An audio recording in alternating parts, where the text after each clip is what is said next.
Hey folks, this is Kalani. The next content update for the Midnight expansion, The Curse of Ula'Tek, goes live on August 11th, and it introduces a whole host of new content. We'll pursue Zul'Jan in his quest to reawaken an ancient monstrosity, which will bring us to the Coiled Isle, a brand new zone for us to explore with new open world gameplay options. World bosses have evolved, offering new difficulty options and better rewards than ever before. Season 2 of Midnight brings us a new 8-boss raid, the Venomous Abyss, a new 3-boss dungeon, the Altar of Fangs, an updated Mythic Plus dungeon pool, 3 new delves to explore, some huge updates to the Prey feature, all new tier sets and bonuses, and of course, plenty of seasonal rewards. Housing will see some major updates, including the addition of blueprints that let you share your creations much easier. We'll have new Argentina quests to work through, the training grounds will expand to include arenas, there are a bunch of user interface updates, and so much more. So let's go over everything coming in the Curse of Ula'Tek content update.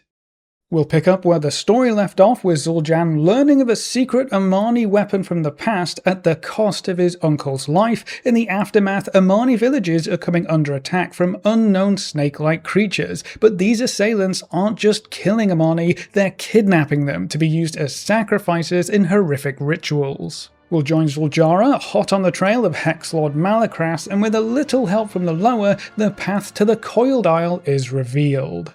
We quickly come upon an abandoned Amani town with some curious inhabitants. We'll learn more about the dark curse that hangs over this land, the mess that Zul'Jan has gotten himself into, and with the help of Orwena, we'll peek into the past to find out exactly what Ula'Tek is, why they were summoned, and how we might put an end to Malakras's machinations. The Coiled Isle offers many different activities and gameplay options, including Curse Surge events. These are multi-stage public events that culminate in a rare boss battle. You can earn reputation, gear, upgrade crests, gold, and more. Completing Curse Surges is also one of the ways to earn your weekly Spark of Tides, which will allow you to create or upgrade crafted gear in Season 2. We'll meet and befriend Captain Tokka, a Tortollan who lost many of their crew members to the Venom Curse madness, and he needs some help tracking them down to recover key equipment to take his revenge against the Great White Snake. You can help the crew by completing daily quests, and in turn, they'll teach you how to fish in the poison-polluted waters of the Coiled Isle, and they offer some very interesting rewards if you can prove yourself to be a worthy crewmate. We'll have plenty of world quests to complete and rare monsters to kill for reputation, currencies and other rewards, and local story quests that explore the history and lore of the zone and its inhabitants. There's more to this zone than the surface though. The Curse of Ula'Tek runs deep. We'll need to brave the depths of the vaults of Ula'Tek if we aim to stymie its spread. In this underground portion of the zone, you'll find additional daily quests and constant public events. You can help out NPCs with temple patrols and aid your allies in temple strikes. When the Amani are ready to tackle a larger threat, they'll start a temple incursion, trying to draw the ancient evils of the temple out of hiding, which we'll then have to take care of. As you complete quests and objectives, you'll learn about the Altar of Corrosion and how you can harness its powers to increase your damage, provide some resistance to the powerful venoms that are abundant in this zone, or even find hidden treasures. Taking part in most content in the new zone will reward reputation with the new Zul'Jara's Forces faction, which has its own renown track to progress through to earn fun and useful new rewards, including veteran and champion gear, profession recipes and knowledge books, new decor items, lower-inspired transmog ensembles, pets, toys, mounts, and much more. World bosses are evolving into lair bosses, with more difficulty options to make sure they remain valuable content for everyone. When you're entering a lair, you can choose between 4 different difficulty options: World, Normal, Heroic, and Mythic. The World difficulty option is what players have come to expect from a world boss, and you'll be entering a shared instance with other players, so you don't have to worry about forming the group manually or getting rejected in the group finder. Just hop in with everyone else to get your hands on some shiny loot. For normal, heroic, and mythic, these work like your standard raid difficulties, so you want to gather your group from friends, guildies, or the group finder. The rewards are on par with Season 2 raid loot, so you can get up to myth track gear if you can take down the lair boss on mythic difficulty. The mythic difficulty is also flexible, just like the Sporefall raid in Season 1, so you can take between 15 and 25 players in, and the fight will adapt to your group size. 1 week after the content update goes live, Season 2 of Midnight will kick off with brand new gameplay options for every content type. Ula'Tek awaits within the Venomous Abyss. You'll have to fight your way through this 8-boss raid, overcoming vengeful spirits from the past, stoic sentinels, and even lost explorers to open the way to Ula'Tek and destroy the island's corruption at its source. The Altar of Fangs is a new 3-boss dungeon in the Vaults of Ula'Tek. You'll need to breach the altar's defenses and fight your way past hydras, snakes, and venom pits galore to try and stop Zul'Jan before it's too late. This new dungeon will be included in the Season 2 Mythic Plus dungeon pool, and it will be joined by the 4 Midnight dungeons that weren't available in Season 1. So that's the Den of Nalarak, Murder Row, the Blinding Veil, and the Void Scar Arena. To round out the dungeon selection, we'll see the return of King's Rest, the Ruby Life Pools, and the Temple of Sethra-Lis. But don't worry if some of those names invoked horrors from the past. These older dungeons will be updated and refreshed to address any major pain points and ensure they align with what players expect from a modern dungeon experience. We'll also see updates to certain spell and ability visuals. Cone and line attacks will have more distinct borders to help you dodge them more reliably.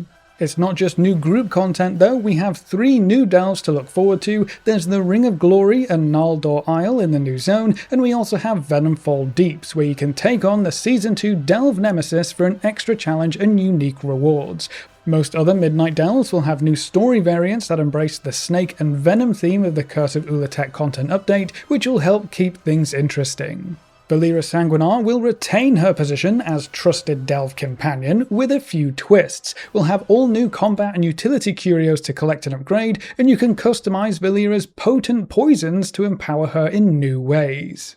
The Prey system offers new gameplay options in Season 2. Astalor Bloodsworn is very interested in this mysterious new isle that we're exploring, specifically the curse that's haunting it. Astalor can enable the curse while you're on the Coiled Isle, which subjects you to nightmare torments while in the zone and offers new gameplay options. You'll be able to collect ossified relics from various sources, like completing world quests with the curse active, or completing new Prey daily quests that have you plundering ancient troll tombs. You can offer these relics at Haunted Braziers to summon Ralkala, Terror of the Isles, for additional upgrade currencies and rewards. As part of the Season 2 Prey questline, you'll also unlock a portal between Silvermoon City and the Coiled Isle to help you travel back and forth much faster. You'll also be able to accept prey hunts in the Coiled Isle zone, and will have new torments to contend with on hard and nightmare difficulties, so Astalor won't be commanding you to kill for him anymore, for better or worse. Prey rewards have also been expanded, and they tie into delves more closely. As you work through the Season 2 Prey track, you can loot souls from bountiful delves that can speed up your hunt progress and reward bonus champion or hero track gear. As per usual, a new season also means new tier set bonuses and transmogs. We have some amazing looking sets to look forward to, with very powerful 2-set and 4-set bonuses that influence talent choices and rotation priorities. Nebulous Void Core bonus rolls will be available from the start of Season 2 as a Great Vault consolation prize, so if you don't get an upgrade from the weekly vault, you'll have a second chance to get some shiny loot. Additional Nebulous Void Cores will become available later on in the season. If you're curious what new rewards there are to pick up in Season 2, here's a small sample. For the PvPers, you can pick up the vicious Light Bloom Boar mount by taking part in rated PvP during the new season, and earning the Midnight Season 2 Gladiator achievement will reward you with the Venomous Gladiator's Gordrake mount. If you can take down the new Delve Nemesis on the higher difficulty all by yourself, you can walk away with the Apophic Soul Crusher mount. For the Mythic Plus Dungeoneers, getting up to 2000 rating and earning the Keystone Master achievement will reward you with the Breath of Blight mount, and pushing up to 3000 and earning the Keystone Legend achievement will earn you the Breath of Ruin mount. And then for the Raiders, Mythic Ula'Tek will drop the Primeval Sky Friend mount, so no matter what kind of content you like to take part in, you have some unique mounts to work towards. Some familiar faces will find their way to the Arcantina to offer brand new questing adventures. Chen Stormstout and Flynn Fairwind became fast friends over their love of brew, but Chen is missing a few key ingredients from the Stormstout brewery to whip up a batch of his famous brew. Vanessa Van Cleef and Garona Halforken bonded over their upbringing as orphans, and they'd like someone to help them show the orphans of Shattrath what kind of hero they could aspire to be. Completing these new story quests will unlock new decor options from the Arcantina vendor. The housing system has some huge updates to look forward to, starting with the addition of blueprints. Blueprints allow you to save your housing creations to swap things around easier or to share them with other players. You can export and import codes for your entire house, which includes the interior and exterior, just the interior, just the exterior, or even individual rooms. This allows you to save your current setup and try something new, and if at the end of your experiment you'd rather go back to the way things were, you just need to import your blueprint and it's like nothing happened. There's also a new reset button that will let you reset the entire interior, exterior, or both to give you a blank slate to work with. When importing a blueprint code, you'll see a list of all required rooms and decor, including the budget needed and what items you may be missing, so you can very easily track down whatever you still need to fully import your favourite player-made creations. Something else that's new are pet bed decor items that let you show off your favourite pets from your collection. You can place beds inside or outside of your home and assign one of your companion pets to them. You can even set your indoor pets to remain stationary or to roam around your home. Houses will be able to reach level 12, unlocking increased budgets, large exteriors, and more. We'll have 4 new Endeavour themes to keep things fresh and fun, and the dye system has also been significantly streamlined to allow you to apply any shade of colour with that colour dye item, which means you would only need to carry around a maximum of 9 different dye items in your bags to apply any shade of colour. This content update also expands the PvP training grounds feature to arenas, so you can test the waters against bots, which should give you time to learn the maps and any unique mechanics they may have before jumping into the more stressful player vs player experience. If playing against bots helped you take your first steps into battlegrounds, this new update should offer the same easier introduction for arenas.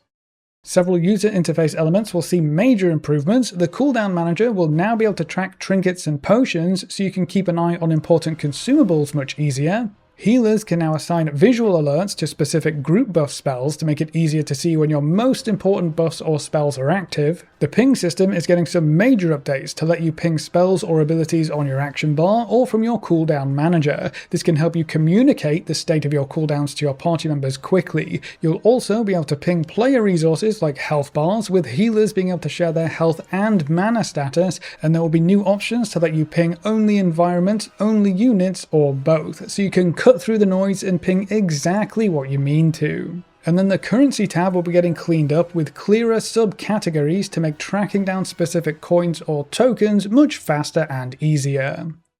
That's not all though, this update also introduces Discord integration. Guild leaders or officers with the required permissions can link your guild chat to a Discord server, so chat in Discord appears in-game and vice versa. You can have the Discord chat merge into guild chat, or you can create a new chat to keep them separate, whatever your guild prefers. This should help everyone keep in touch, and you won't need to be in the game to see if your guildies want to run some content, or if anyone needs a helping hand. 2 new Warbound campsites will be available to unlock, featuring the redesigned Silvermoon City in all of its splendour. One campsite shows Silvermoon without any Void influence, while the second has the imposing Void Storm in the background. Both look amazing and will be a great addition to your campsite collection. We'll also see significant clash changes with a focus on increasing damage outside of cooldown windows, with Unholy Death Knights, Marksmanship Hunters, and Arcane Mages seeing major adjustments to their spells and rotations. The way in which the Catalyst converts gear has been updated, and players can obtain Corrosive Souls to unlock some potent poison powers of their own. But that's everything coming in the Curse of Ula'Tek content update, so that's it for this video. Thanks for watching folks, good luck and have fun, and as always I will see you next time.